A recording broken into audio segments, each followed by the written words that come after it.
Harry Potter and the chamber of secrets. पहले part में हमने देखा कि हैरी ने प्रोफेसर क्विरल को हरा दिया, जो वोल्डेमॉर्ट के लिए पारस पत्थर चुराना चाहता था। इसके साथ ही स्कूल का पहला साल ख़त्म होता है और सभी अपने अपने घर चले जाते हैं। अब आगे।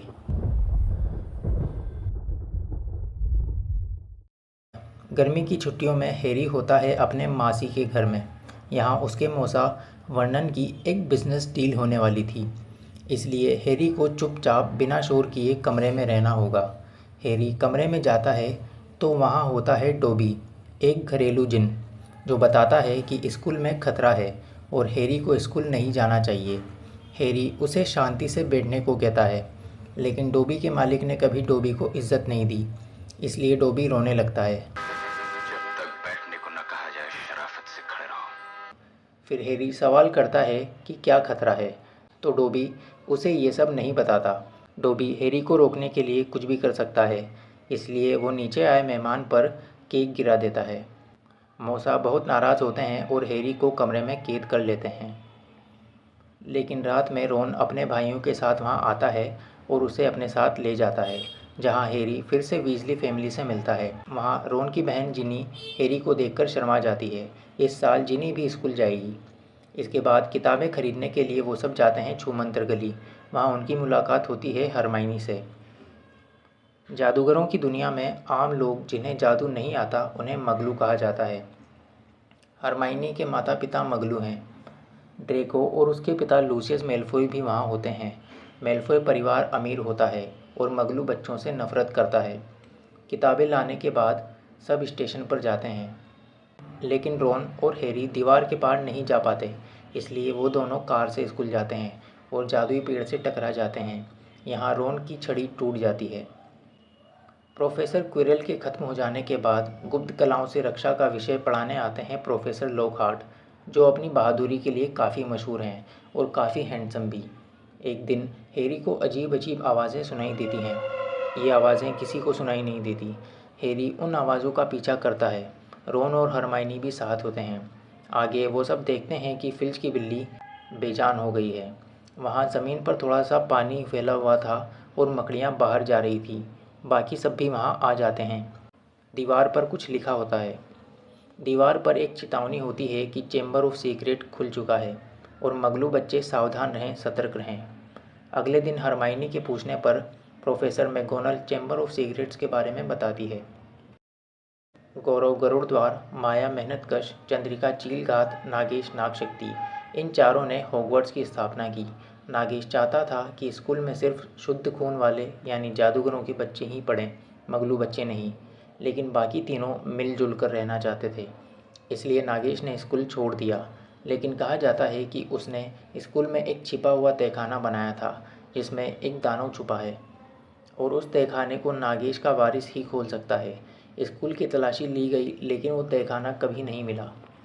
हैरी, रॉन और हरमाइनी को शक होता है कि ड्रेको ही नागेश का वारिस है। अब समय आता है क्विडिच का। हैरी गरुड़ द्वार का खोजी होता है और ड्रेको नाग शक्ति का। हैरी सुनहरी गेंद को पकड़ तो लेता है, लेकिन बॉल पर किसी ने जादू किया था और हैरी का हाथ टूट जाता है। जब वो हॉस्पिटल में था तो टोबी फिर उससे मिलने आता है। वहाँ उनकी बातों से पता चलता है कि टोबी ने ही स्टेशन पर जादू किया था और बॉल पर भी, ताकि हैरी स्कूल से चला जाए। इसके अलावा टोबी अपने मालिक की गुलामी से तभी आज़ाद हो सकता है जब उसका मालिक उसे कपड़ा दे। तभी वहाँ एक और स्टूडेंट को लाया जाता है जो बेजान हो जाता है। प्रोफेसर स्नेप और लॉकहार्ट बच्चों को सिखाते हैं कि अपने आप को डिफेंड कैसे किया जाए। हैरी और ड्रेको को आमने सामने किया जाता है, जहाँ ड्रेको एक सांप फेंक देता है। वो एक बच्चे को डसने वाला था, लेकिन हैरी सांप से बात करके उसे हटने को कहता है। सब लोग ये देखकर डर जाते हैं। उन्हें लगता है हैरी सांप से हमला करने को कह रहा था। हरमाइनी बताती है कि नागेश भी सांप से बात कर सकता था, इसलिए अब सभी बच्चे हैरी को नागेश का वारिस मानते हैं और उससे दूरी बनाकर रखते हैं। हैरी को भी अपने आप पर थोड़ा शक होता है, क्योंकि जब वो पहली बार हॉगवर्ट्स आया था तो जादुई टोपी उसे नाग शक्ति में ही भेजना चाहती थी। हैरी अकेला ही घूम रहा होता है, जहाँ एक और बच्चा बेजान पड़ा था इस बार फिल्च उसे पकड़ लेता है और प्रिंसिपल के ऑफिस भेज देता है। डंबलडोर उसका कुछ नहीं करते, वो जानते हैं हैरी ने कुछ नहीं किया। वहाँ ज्वाला नाम का एक पंछी भी होता है जो मरकर वापस जिंदा हो जाता है। डंबलडोर बताते हैं कि इसके आंसू किसी भी घाव को ठीक कर सकते हैं और ये बहुत सारा वज़न उठाकर उड़ सकता है। हैरी को अब भी ड्रेको पर शक होता है, इसलिए हरमाइनी रूप बदलने वाला काढ़ा बनाती है। इस काम को छुपकर करना था, इसलिए वो ये सब लड़कियों के बाथरूम में करते हैं, क्योंकि यहाँ मायूस मीना नाम की एक आत्मा भटकती है जो 50 साल पहले मर गई थी, इसलिए यहाँ कोई नहीं आता। अब रूप बदलकर हैरी और रॉन ड्रेको से पूछताछ करते हैं, जहाँ उन्हें पता चलता है कि ड्रेको नागेश का वारिस नहीं है, लेकिन 50 साल पहले किसी ने तहखाना खोला था। इसके बाद हैरी और रॉन वापस जा रहे थे कि वो देखते हैं गलियारे में पानी भरा है, क्योंकि मायूस मीना ने बाथरूम के सारे नल खोल दिए थे। वो बताती है किसी ने उसके ऊपर एक किताब फेंकी, इसलिए उसे गुस्सा आ गया था। हैरी किताब देखता है जो पूरी खाली थी। हैरी किताब पर अपना नाम लिखता है तो किताब चैट जीपीटी की तरह रिप्लाई करती है।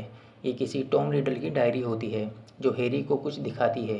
50 साल पहले किसी ने तहखाने से दानव को निकाला था और एक लड़की मर गई थी।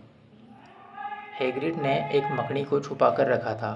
टॉम को यकीन होता है कि वो मकड़ी ही दानव है और उस दानव पर हमला करता है, लेकिन वो मकड़ी भाग जाती है, जिसके बाद हैग्रिड को कुछ समय के लिए जेल भेज दिया जाता है।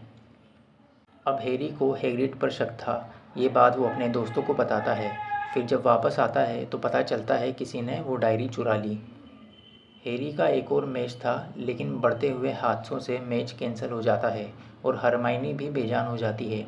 अब बच्चों का रात में अपने कमरे से बाहर निकलना मना कर दिया था, इसलिए हैरी और रॉन रात में कमरे से बाहर निकल जाते हैं हैग्रिड के पास। लेकिन वहाँ डंबलडोर, एक मंत्री और लूसियस आ जाते हैं।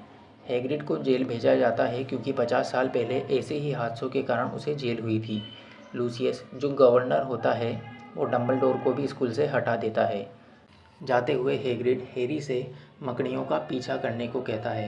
हैरी और रॉन मकड़ियों का पीछा करके एरागोग से मिलते हैं। ये वही मकड़ी थी जिसे टॉम ने दानव समझा था। वहाँ पता चलता है कि हैग्रिड निर्दोष है और ये मकड़ी भी वो दानव नहीं है। इसके बाद हैरी और रॉन हरमाइनी के पास जाते हैं। उसके हाथ में एक पेपर होता है। हरमाइनी ने हिस्ट्री की किताबें पढ़कर सब कुछ पता लगा लिया था। वो दानव काल दृष्टि नाम का एक बड़ा सा सांप होता है, जिसकी आंखों में देखने से कोई भी तुरंत मर जाता है। लेकिन किसी ने डायरेक्ट उसकी आंखों में नहीं देखा था, सब ने परछाई में देखा था, इसलिए वो सब मरे नहीं, सिर्फ बेजान हुए हैं। मकड़ियाँ उसे देखकर भाग जाती हैं और वो नालियों से होकर ट्रेवल करता है, इसलिए जहाँ भी हादसा हुआ वहाँ थोड़ा पानी था। वो थोड़ा और सोचने के बाद पता लगा लेते हैं कि मायूस मीना ही वो लड़की थी जो 50 साल पहले मरी थी, मतलब तहखाना उसी बाथरूम में है। अब उन्हें पता चलता है कि वो दानव रॉन की बहन को ले गया, इसलिए उसे वापस लाने की जिम्मेदारी बहादुर लॉकहार्ट को दी जाती है। हैरी और रॉन लॉकहार्ट के पास इन्फॉर्मेशन शेयर करने जाते हैं, लेकिन लॉकहार्ट पेटी पैक करके भाग रहा था क्योंकि वो बहादुर नहीं था। उसने दूसरे लोगों की मेमोरी मिटाकर उनका क्रेडिट चुरा लिया। फिर भी रॉन और हैरी उसे अपने साथ ले चलते हैं। हैरी सांपों की भाषा बोलकर तहखाना खोल देता है। वहाँ लॉकहार्ट रॉन की छड़ी छीन लेता है और उनकी मेमोरी डिलीट करने की कोशिश करता है, लेकिन रॉन की छड़ी टूटी हुई थी, इसलिए उसकी ही मेमोरी डिलीट हो जाती है। यहाँ रास्ता ब्लॉक हो जाता है और हैरी अकेला आगे बढ़ता है। यहाँ पता चलता है कि टॉम रिडल ही वोल्डेमॉर्ट है और नाग शक्ति का वारिस भी। उसने डायरी की मदद से जिनी को विश में कर रखा था और जिनी से ही तहखाने का दरवाज़ा खुलवाया। हैरी को मारने के लिए वो काल दृष्टि को बुलाता है, लेकिन ज्वाला जादुई टोपी लेकर वहाँ आ जाता है और उसकी आंखें फोड़ देता है। टोपी में से तलवार निकलती है। हैरी तलवार से काल दृष्टि को मार देता है, लेकिन उसके हाथ में एक दांत घुस जाता है। अब टॉम बताता है कि वो जिनी की आत्मा सोख कर खुद वापस जिंदा हो रहा है, इसलिए हैरी उस दांत से डायरी पर हमला करता है, जिससे टॉम खत्म हो जाता है और जिनी बच जाती है। ज्वाला अपने आंसू से हैरी को ठीक कर देता है और उन सबको बाहर निकालता है। डंबलडोर बताते हैं कि वोल्डेमॉर्ट के निशान के कारण ही हैरी सांपों से बात कर सकता है। उसने जिस टोपी से तलवार निकाली थी, उसे सिर्फ असली गरुड़द्वारी ही निकाल सकता है। यहाँ पता चलता है कि टोबी का मालिक लूसियस है और उसने ही गिनी के बैग में टॉम रिडल की डायरी डाली थी। हैरी लूसियस को डायरी वापस कर देता है। लूसियस टोबी को डायरी देता है। डायरी में एक मोज़ा था। मालिक से कपड़ा पाकर वो आज़ाद हो जाता है। मेहनतकश की हेड प्रोफेसर पोमोना स्प्राउट जादुई पौधों से दवा बनाती है और उन सबको ठीक कर देती है जो बेजान हो गए थे। हैग्रिड भी वापस आ जाता है और कहानी ख़त्म हो जाती है।